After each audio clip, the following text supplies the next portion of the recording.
So just proceeding with the question, हमें information दिया गया है tan a equal to n times tan b and sin a equal to m times sin b, और हमें proof करना है cos square a equal to m square minus 1 upon n square minus 1। और हमें observations क्या क्या रहेंगी। Observation, सबसे पहली ऑब्जर्वेशन है कि हमारे एंगल्स अलग अलग है। आप लोगों ने देखा एंगल ए एंगल बी के यहाँ पे एंगल ए इन्वॉल्व हो रहा है, एंगल बी इन्वॉल्व हो रहा है, दो अलग अलग एंगल्स हैं। इस इंफॉर्मेशन में भी एंगल ए और एंगल बी दो अलग अलग एंगल्स यूज हो रहे हैं। और गौर कीजिए, जो चीज आपको प्रूफ करनी है उसमें आपके पास एंगल ए यूज हो रहा है, एंगल बी यूज नहीं हो रहा है। हाँ या ना। सबसे पहले तो हमने ये ऑब्जर्व किया कि एंगल बी का कोई काम नहीं है हमें। तो हम पहले तो कोशिश करेंगे क्या, किसी भी तरीके से हमारा जो मेन जो टारगेट रहेगा, हमारा जो मेन प्रोसेस रहेगा वो यही रहेगा कि एंगल बी किसी तरह से गायब किया जाए। अब एंगल बी है किसके पास, एंगल बी है tan बी की, यहाँ पर tan के साथ और यहाँ पे sin के साथ। क्या tan और sin में कोई रिलेशन है? There is no relationship between tan and sin, है ना। tan और sin में डायरेक्ट रिलेशनशिप तो है नहीं। लेकिन अगर तुम थोड़ा ध्यान दो तो tan का जो रेसिप्रोकल होता है वो होता है cot, हाँ या ना। अगर तुम ध्यान दो तो tan का रेसिप्रोकल cot होता है। cot b is basically equal to 1 upon tan b, ये तुम जानते हो। और जो sin b है उसका रेसिप्रोकल कौन होता है, cosec। यानी cosec b अगर हम चाहें तो 1 अपॉन sin b लिख सकते हैं, हाँ या ना। अब मैं तुम्हें ये क्यों बता रहा हूँ, क्वेश्चन में तो साफ साफ यहाँ पे tan और sin में रिलेशन दिया है, लेकिन मैंने तुम्हें क्यों बताया कि cot और cosec को क्यों इंट्रोड्यूस किया मैंने, cosec और cot को। तो हो क्या रहा था कि यहाँ पे जो मुझे प्रूव करना था उसमें b तो इन्वॉल्व हो नहीं रहा, किसी भी तरीके से मुझे b हटाना था, और b किसी के पास था, sin और tan के पास। और sin और tan में डायरेक्ट रिलेशनशिप नहीं है, लेकिन जो tan का रेसिप्रोकल है cot और जो sin का रेसिप्रोकल है cosec, उनके बीच में रिलेशनशिप होता है। उनके बीच में क्या रिलेशनशिप होता है, हमें पता है क्या कि अगर cosec स्क्वायर b में से अगर मैं cot स्क्वायर b को सब्ट्रैक्ट कर दूं, है ना, तो वो कितने के बराबर हो जाता है, 1 के बराबर हो जाता है। ये बात हम अच्छी तरह से जानते हैं। वी हैव द आइडेंटिटी ना जो उसकी थर्ड आइडेंटिटी है, जो आपने ट्रिग्नोमेट्री में थर्ड आइडेंटिटी पढ़ी है, उसमें यही तो पढ़ा है आपने कि 1 प्लस cot स्क्वायर b कितना होता है, cosec स्क्वायर b के बराबर होता है। उसी को अगर आप थोड़ा सा रीअरेंज करें तो आपको ये आइडेंटिटी मिलती है। तो हम लोगों के दिमाग में इस क्वेश्चन को बनाते वक्त ये वाली आइडेंटिटी आनी चाहिए। क्यों आनी चाहिए, मैंने पहले ही बताया कि आपको b हटाना है, और b हटाने के लिए tan और sin में कोई तो डायरेक्ट रिलेशनशिप है नहीं, लेकिन tan का रेसिप्रोकल और sin का रेसिप्रोकल के बीच में रिलेशनशिप है। तो we will use this identity.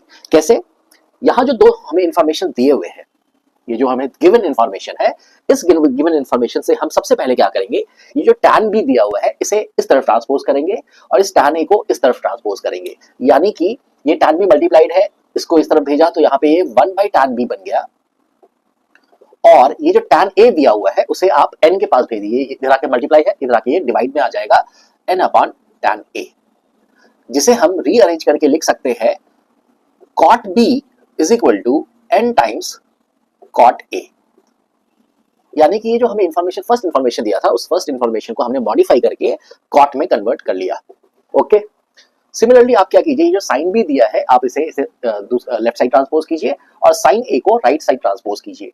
तो आपके पास देखिए क्या रिलेशनशिप मिलेगा, आपके पास सेकंड रिलेशनशिप जो मिलेगी वो मिलेगी 1 by sin b is equal to m upon sin a, that is cosec b is equal to m cosec a। ये हमें सेकेंड इंफॉर्मेशन मिल गई, यानी कि हमने जो सेकेंड इंफॉर्मेशन दी हुई थी हमने उसको मॉडिफाई कर लिया। ऐसा क्यों किया हमने, तो मैंने पहले ही बताया, ऐसा हमने इसलिए किया क्योंकि हमें cosec और cot में रिलेशनशिप पता है। क्या रिलेशनशिप पता है कि अगर cosec स्क्वायर b में से cosec स्क्वायर b में से अगर हम cot स्क्वायर b को अगर सब्ट्रैक्ट करेंगे तो वो कितना होगा, 1 के बराबर होगा। हम इस रिलेशनशिप को यूज करने वाले हैं। कैसे यूज करेंगे, आइए देखिए ध्यान से। आप क्या कीजिए, ये जो फर्स्ट इक्वेशन दिया है इसे भी स्क्वायरिंग बोथ साइड कर लीजिए, सेकंड इंफॉर्मेशन जो दिया है उसे भी स्क्वायरिंग बोथ साइड कर लीजिए। तो आपको मिलेगा यहां से cot square b is equal to n square cot square a, और राइट साइड में आप जब इसका स्क्वायरिंग बोथ साइड करेंगे तो आपको मिलेगा cosec square b is equal to m square cosec square a। अब आपको करना क्या है, आपको cosec स्क्वायर b में से cot स्क्वायर b सब्ट्रैक्ट करना है। यानी कि ये जो दो नए इक्वेशंस आए हैं इनका आपको सब्ट्रैक्शन परफॉर्म कर देना है।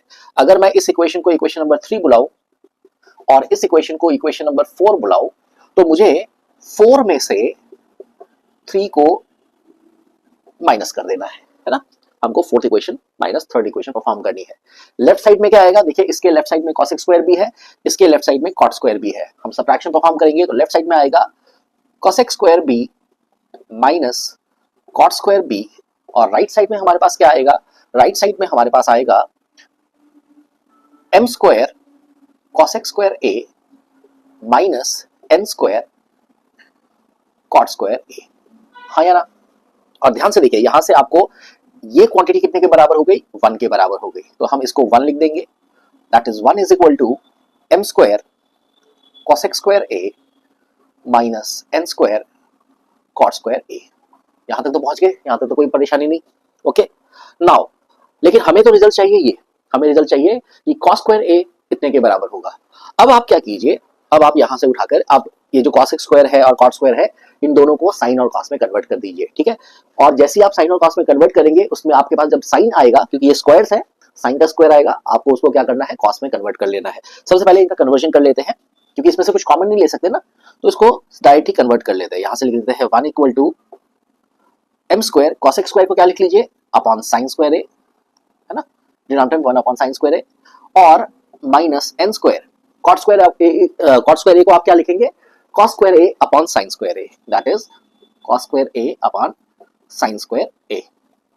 ध्यान से देखिए दोनों के डिनोमिनेटर में क्या है, साइन स्क्वायर है। आप दोनों को एक बात में सीधा रिकंबाइन कर सकते हैं, आप दोनों का, क्योंकि दोनों का डिनोमिनेटर सेम है ना, तो आपको दो बार डिनोमिनेटर लिखने की जरूरत नहीं है, आप उसको पूरा रिकंबाइन करके 1 अपॉन साइन स्क्वायर a लिख सकते हैं।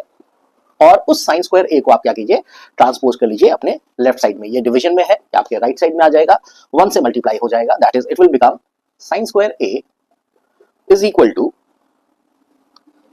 m square minus n square cos square a। हाँ या ना, इतना तो आ गया। अब आपको क्या करना है, यहां से जो साइन स्क्वायर a लिखा हुआ है, इस साइन स्क्वायर a को आपको कन्वर्ट कर लेना चाहिए cos स्क्वायर a में। क्यों, क्योंकि आपको फाइनल आंसर में cos स्क्वायर a चाहिए, ना कि साइन स्क्वायर।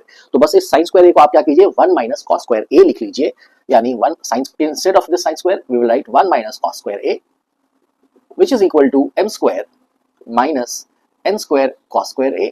और बस अब रीअरेंजमेंट करना है, हमारा रिजल्ट आ जाएगा। कैसे, आप क्या कीजिए, इस 1 को राइट साइड ट्रांसपोज कीजिए ताकि m स्क्वायर माइनस 1 आ जाए, और ये जो n square cos square a है, इसको इस साइड लेके आ जाइए, लेफ्ट साइड में। तो बस ये negative n square cos square है, ये लेफ्ट साइड आने के बाद क्या हो जाएगा, पॉजिटिव हो जाएगा, that is n square cos square a बन जाएगा। पहले से यहाँ पे माइनस cos स्क्वायर a लिखा है, उसे रहने दीजिए, which is equal to m square, right side में पहले से है, 1 को ट्रांसपोज किया, ये +1 है, उधर जाके क्या हो जाएगा, -1 हो जाएगा। इधर देखिए इस दोनों क्वांटिटी टर्म्स में cos स्क्वायर a दोनों के पास है, cos स्क्वायर a कॉमन लीजिए, और आपके पास ब्रैकेट में बचा n square -1 which is equal to m square -1। अब इस n स्क्वायर -1 को आप ट्रांसपोज कीजिए, यहाँ पे डिवीजन में आ जाएगा, और आपसे सक्सेसफुली आपका रिजल्ट प्रूफ हो गया, है ना। तो इस क्वेश्चन में भी आपने क्या देखा, इस क्वेश्चन में भी देखा कि हमें जो क्वेश्चन प्रोवाइडेड है, अगर हम उस क्वेश्चन को थोड़ा सा मैनिपुलेट कर ले, थोड़ा सा मैनिपुलेट करने के बाद हमारे पास क्या बोलते हैं, दो इस तरह की क्वांटिटीज आ जाएंगी जिनके बीच में आपस में एक रिलेशन है। कौन सा रिलेशन, द आइडेंटिटी वाला रिलेशन। बस उस आइडेंटिटी वाले रिलेशन को हमने अप्लाई करके, और बस थोड़ा सा कैलकुलेशन, बस यहां से यहां तक तो सिर्फ मैनिपुलेशन था, और उस कैलकुलेशन उसके बाद थी। कैलकुलेशन भी बहुत ईजी थी, आपको बस सब्ट्रैक्शन करना था, आपका लेफ्ट साइड में आइडेंटिटी लग के 1 बनेगा हमेशा, है ना, क्योंकि क्वेश्चन ही इस तरह से तैयार किया गया था। और राइट साइड में आपको फिर क्या करना था, यहाँ पे कॉट और कॉसेक में इंफॉर्मेशन था, यहाँ पे कुछ कॉमन ले नहीं सकते थे, तो उसको हमने साइन और कॉस में बाद में कन्वर्ट किया, कॉमन डिनोमिनेटर लेकर साइन स्क्वायर को इधर भेजा, साइन स्क्वायर को कॉस स्क्वायर में कन्वर्ट किया। क्यों किया, बिकॉज हमें आंसर कॉस स्क्वायर में चाहिए था, हम साइन स्क्वायर को कॉस स्क्वायर में जरूर कन्वर्ट कर सकते हैं using the identity 1 minus cos square है, और बस फिर उसके बाद रीअरेंजमेंट करना था, आपका आंसर खुद ब खुद आ जाता है। Okay, so now move to the next question, है ना। जो भी क्वेश्चन आप देख रहे हैं यहाँ पे, जैसे भी इसको अगर एक बार में ना समझ में आए तो उसको एक बार फिर से रिव्यू कर लीजिए कि आपको क्वेश्चंस को समझाते वक्त में क्या क्या बातें बताई गई, और कोई भी स्टेप किया गया है तो क्यों किया गया है, दैट इज मोस्ट इंपॉर्टेंट, है ना। ऐसा नहीं है कि आप ट्रिग्नोमेट्री में कुछ भी करने लगे, वहां ऐसा नहीं होता कि आप वहां पे अंधे अंधे होकर हाथ पांव मार रहे हैं, नहीं, ऐसा नहीं करते कभी भी। आपको जो भी क्वेश्चन दिया जाता है वो कुछ सोच समझ के, आपको क्वेश्चन सेटर जो है वो आपसे आइडेंटिटीज चेक करवाना चाहता है कि आपको आइडेंटिटीज पता है कि नहीं, साथ ही में आइडेंटिटीज के बीच में कौन से ट्रिग्नोमेट्रिक रेशियोज के बीच में रिलेशन है वो आपको पता है कि नहीं, वो आपसे चेक करना चाहता है, ठीक है। नेक्स्ट क्वेश्चन देखते हैं।